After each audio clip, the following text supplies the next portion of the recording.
নমস্কাৰ, মই কাৰুল আৰু এই মুহূৰ্তত ৰাজ্যবাসীৰ বাবে এটা অত্যন্ত গুৰুত্বপূৰ্ণ খবৰ দিবলৈ চেষ্টা কৰিছো। হিয়াৰ আমঠু জুবিন গাৰ্গৰ প্ৰতি অসন্মান, ফুটপাথৰ তলত লিখিলে জয় জুবিন দা, স্থান ক'ত? পথত জয় জুবিন দা লিখাক লৈ এতিয়া তীব্ৰ প্ৰতিক্ৰিয়াৰ সৃষ্টি হৈছে।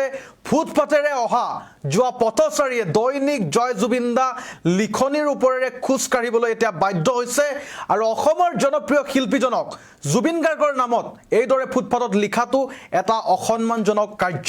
জনাইছো সবিশেষ এই মুহূৰ্তৰ এটা ডাঙৰ খবৰ দিবলৈ চেষ্টা কৰিছো। হিয়াৰ আমঠু জুবিন গাৰ্গৰ প্ৰতি চৰম অসন্মান জনাইছে। ফুটপাথৰ তলত লিখিলে জয় জুবিন দা আৰু পথত জয় জুবিন দা লিখাক লৈ এতিয়া তীব্ৰ প্ৰতিক্ৰিয়াৰ সৃষ্টি হৈছে। ফুটপাথেৰে অহা যোৱা পথচাৰীয়ে দৈনিক জয় জুবিন দা লিখনিৰ ওপৰেৰে খোজ কাঢ়িবলৈ এতিয়া বাধ্য হৈছে আৰু যাৰ পৰিপ্ৰেক্ষিতত অসমৰ জনপ্ৰিয় শিল্পী জুবিন গাৰ্গৰ নাম এইদৰে ফুটপাথত লিখাটো অসন্মানজনক কাৰ্য বুলি বিবেচনা কৰা হৈছে। ঘটনাস্থলীত উপস্থিত হৈ স্থানীয় ৰাইজে লিখনিখনৰ প্ৰতি সন্মান ৰক্ষা কৰাৰ বাবে বিহিত ব্যৱস্থা গ্ৰহণ কৰিছে।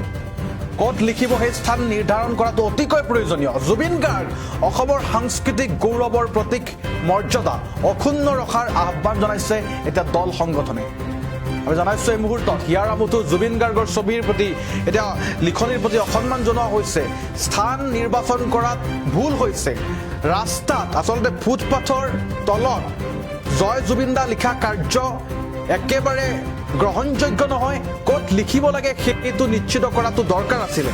গতিকে তাৰ ওপৰত সেই কাৰ্য দেখি পেলাই এতিয়া সাধাৰণ জনতা দল সংগঠন ওলাই আহিছে আৰু এনেদৰে জুবিন দাৰ জয় জুবিন দা লিখনিটো এতিয়া কাষত আঁতৰাই ভাল ঠাইত ৰখাৰ ব্যৱস্থা কৰিছে স্থানীয় ৰাইজ তথা দল সংগঠনে।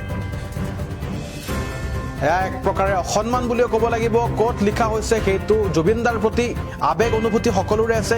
গতিকে লিখনি ক'ত লিখিব সেয়াও গুৰুত্ব দিয়াটো অতিকৈ দৰকাৰ। আমি জনাইছো এই মুহূৰ্তৰ এটা ডাঙৰ খবৰ বুলি ক'ব লাগিব।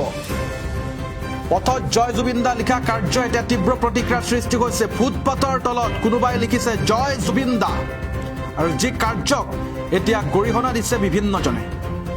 কাৰণ জয় জুবিন দা লিখাক লৈ গৰিহণা দিয়া নাই, ক'ত লিখিব সেই স্থান নিৰ্ধাৰণ কৰাক লৈ এতিয়া গৰিহণা দিছে। আমি জনাই আছো হিয়াৰ আমঠু জুবিন গাৰ্গৰ প্ৰতি অসন্মান জনোৱা হৈছে। ফুটপাথৰ তলত কোনোবাই লিখিলে জয় জুবিন দা, পথত জয় জুবিন দা লিখাক লৈ তীব্ৰ প্ৰতিক্ৰিয়াৰ সৃষ্টি হৈছে। আমাৰ এম্বিয়েন্স আছে, এম্বিয়েন্সৰ সহায়ত মই ঘূৰাবলৈ চেষ্টা কৰিম। আপোনালোকে শুনিছে ঠিক হৈছে। ফুটপাথেৰে অহা যোৱা পথচাৰীয়ে দৈনিক জয় জুবিন দা লিখনিৰ ওপৰেৰে খোজ কাঢ়িবলৈ বাধ্য হৈছে আৰু যাৰ পৰিপ্ৰেক্ষিতত অসমৰ জনপ্ৰিয় কণ্ঠশিল্পী ঈশ্বৰ পুত্ৰ জুবিন গাৰ্গৰ নাম এইদৰে ফুটপাথত লিখাটো অসন্মানজনক কাৰ্য বুলি বিবেচনা কৰা হৈছে। নিশ্চয়কৈ এয়া অসন্মানজনক কাৰ্য। বিভিন্নজনে এনেকুৱা দাবী কৰিছে। ঘটনাস্থলীত উপস্থিত হৈ স্থানীয় ৰাইজে লিখনিখনৰ প্ৰতি সন্মান ৰক্ষা কৰাৰ বাবে বিহিত ব্যৱস্থা গ্ৰহণ কৰিছে। আঁতৰাই পেলোৱা হৈছে সেই স্থানৰ পৰা যি জয় জুবিন দা লিখা আছিল সেই স্থানটো প্ৰত্যাহাৰ কৰি পেলাই অন্য ভাল স্থানত এতিয়া লৈ যোৱা হৈছে।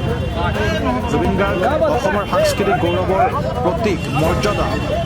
গতিকে জুবিন গাৰ্গৰ মৰ্যাদা তথা সন্মান অক্ষুণ্ণ ৰখাৰ বাবে দল সংগঠনে আহ্বান জনাইছে। জুবিন অনুৰাগীক আৰু বিভিন্নজনক আচলতে ৰাইজক আহ্বান জনাইছে। জয় জুবিন দা লিখাটো ভুল নহয় আচলতে, কিন্তু ক'ত লিখিব সেই স্থান নিৰ্ধাৰণ কৰাটো অতিকৈ প্ৰয়োজনীয়। আমাৰ হাতত এম্বিয়েন্স আছে, কিছু আমি শুনাবলৈ চেষ্টা কৰিম। আমি অসমত থকা প্ৰতিজন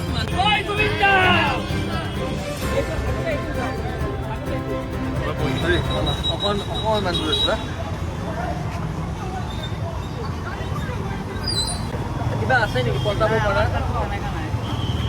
যিজন মানুহক আমি হৃদয়ত স্থান দিছোঁ, আমাৰ গৌৰৱ, আমাৰ অহংকাৰ, যিজন মানুহ এই জয় জুবিন দা, এই কোনে কৰিছে, কেতিয়া কৰিছে এইবোৰ আমি নাজানো, কিন্তু যিটো কাম কৰিছে ভাল ভাবি কৰিছে বেয়া ভাবি কৰিছে আমি নাজানো, কিন্তু যিটো কৰ্ম ইয়াতে আমি দেখিছোঁ এই জয় জুবিন দা বুলি এই স্লেববিলাকত লিখা আছে আৰু মানুহে গছকি গৈ আছে। আমি সকলোকে অনুৰোধ জনাইছোঁ এনেকুৱা ধৰণৰ কাম ক'ত কিটো বস্তু লিখিব লাগে মানুহে জানিব লাগে। আজি কোনোবাই ভাল ইণ্টেনশ্যন লৈ লিখিছে বা বেয়া ইণ্টেনশ্যন লৈ লিখিছে সেইটো ক'বলৈ যোৱা নাই, কিন্তু স্লেববোৰত এনেকৈ জয় জুবিন দা লিখিছে আৰু মানুহে এই জয় জুবিন দাৰ ওপৰেৰে খোজ কাঢ়ি কাঢ়ি গৈ আছে। আমি যিটো মানুহক বুকুত স্থান দিছোঁ, হৃদয়ত স্থান দিছোঁ, সেই মানুহজনক আমি ভৰিৰে গছকি মোহাৰি যদি এনেকৈ যাওঁ, তেনেহ'লে এইখন অসমতে যদি এনেকুৱা ঘটনা ঘটে, তেনেহ'লে ভাবক আমি জুবিন দাক সঁচা অৰ্থত সন্মান দিছোঁনে? আমি সঁচাকৈ জুবিন দাক আমাৰ বুকুৰ মাজত, হৃদয়ৰ মাজত ৰাখিছোঁনে? আমি সেই সন্মান দিব পাৰিছোঁনে? আজি কোনে কৰিছে, কি কৰিছে, কেতিয়া কৰিছে আমাৰ ক'বলগীয়া নাই, আমি নাজানো। কিন্তু চাওকচোন, যিজন মানুহ আমাৰ অহংকাৰ, আমাৰ দম্ভ, জুবিন দা, এনেকৈ কোনোবাই এই স্লেববিলাকত লিখিছে জয় জুবিন দা, আৰু মানুহবোৰে সৰ্বসাধাৰণ মানে এই স্লেবৰ ওপৰেৰে জয় জুবিন দা, এই মুদিত এই স্লেবৰ ওপৰেৰে এনেকৈ খোজকাঢ়ি গৈ আছে। আমি সকলোৱে অনুৰোধ জনাইছোঁ যে এনেকুৱা ধৰণৰ কাম কাৰ্য কাৰখানা নকৰক, আৰু জানিব লাগে মানে যে ক'ত কিটো বস্তু লিখিব লাগে, ক'ত এনেকৈ যদি আগবাঢ়োঁ, তেনেহ'লে ভাবক তেওঁ পাবলগীয়া সন্মানখিনি সঁচাকৈ আমি তেওঁক দিব পাৰিছোঁনে? সকলোকে নিজকে প্ৰশ্ন সুধিবলৈ আমি অনুৰোধ জনাইছোঁ। আমি মিলি গ'লে যদি এইটো ষ্টেপটো উল্টাই দিওঁ, তেতিয়াও কিন্তু কামটো হ'ব, মই ভাবোঁ। এইটো কি কয় আপোনালোকে? এইটো এনেকৈ থাকিব দিব নোৱাৰি। জয় জুবিন দা! এইটো আগতে এইটো উঠাওক, আগতে এইটো হ'ব, উল্টাই দিলে কামটো মানুহ